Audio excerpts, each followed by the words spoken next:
அட! இந்த ஒரு காயில இதெல்லாம் ஹெல்த் அண்ட் பெனிஃபிட்ஸ் இருக்கா? இது நமக்கு தெரியாம போச்சே! அது மட்டும் இல்லாம இந்த காயில இப்படி ஒரு கூட்டு இருக்க விஷயமே இது இப்பதான் தெரியுது. அது என்ன கூட்டுன்னு பார்க்கலாமா? அதுதான் வேற ஒண்ணும் இல்லங்க. இதுக்கு பேர் சக்க கூட்டு. இந்த சக்கைய வந்து நம்ம அதுல இருக்க விதைய தனியா எடுத்து வைப்போம்ல, இந்த விதையில தான் இந்த கூட்டே பண்ணியிருக்கேன். அந்த அளவு டேஸ்ட்டு. இந்த சக்க கூட்டு கேரளாவுல ரொம்ப ஸ்பெஷலு. அது மட்டும் இல்லாம இந்த சக்க கூட்ட வச்சு நீங்க மொத்த சாப்பாடையும் சாப்பிட்டு முடிக்கலாம். அந்த அளவு டேஸ்ட்டா இருக்கு. இந்த சக்க கூட்டு எப்படி செய்யலாம்னு பார்க்கலாமா? அதுக்கு சக்கையில இருக்க தோல நல்லா ரிமூவ் பண்ணணும். இப்ப பாருங்க, அதுல இருக்க தனியா இருக்குல்ல, அந்த கருப்பு கலரு அந்த ஸ்கின் எல்லாத்தையும் ரிமூவ் பண்ணணும். அப்பதான் இந்த சக்க கூட்டு சாப்பிட்டதும் நல்லா இருக்கும்.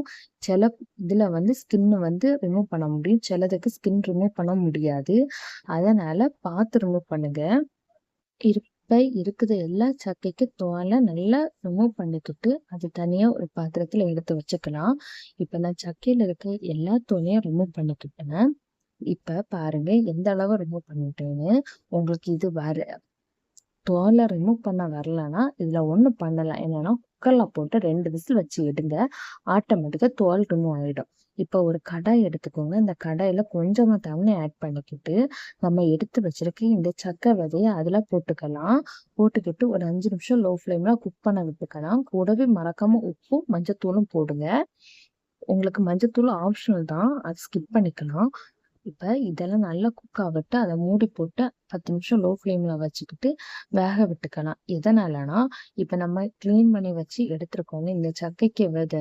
அந்த விதை வந்து நல்ல சில இடம் வந்து குக் ஆக மாட்டேங்குது. அதனால இது ஒலிக்கக்கூடிய ஒரு 10 நிமிஷம் லோ ஃப்ளேம்ல வச்சு எடுத்தா கூட கொஞ்சம் வெந்துடும். அதனாலதான் இப்ப இதுக்கு கொஞ்சம் உப்பு போட்டிருக்கேன்.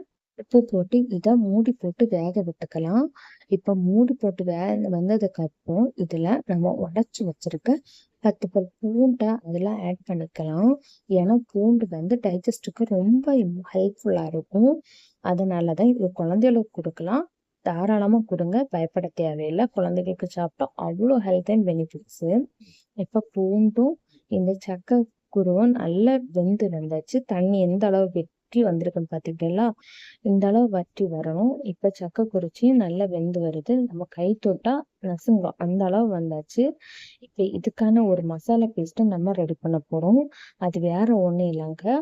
ஒரு ஜார்ல கொஞ்சமா தேங்காய், பச்சை மிளகு, 4 பல் சின்ன உள்ளி, ஒரு சின்ன பிஞ்ச் இஞ்சி, மஞ்சப்பொடி, ஜீரகம் இதெல்லாம் போட்டுக்கிட்டு ஃபைன் பேஸ்ட் அரைச்சு இதுல போட்டுக்கிட்டு நல்லா மிக்ஸ் பண்ணிக்கோங்க.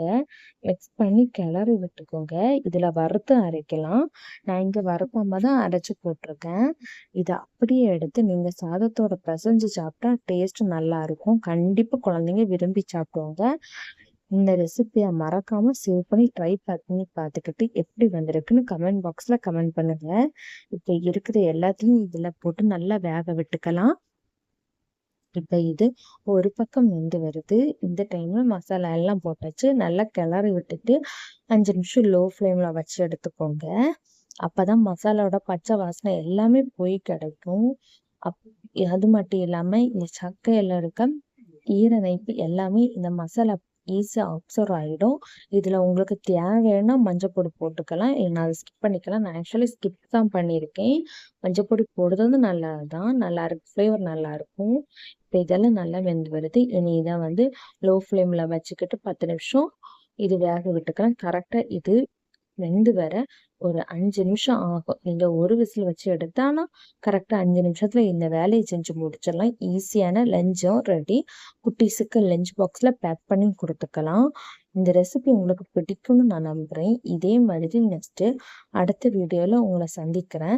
இதே மாதிரி நல்ல ரெசிபியில உங்களுக்கு வேணும்னா நம்ம டிட்டோ ஸ்பைசி சம்மி சேனலுக்கு சப்போர்ட் பண்ணுங்க.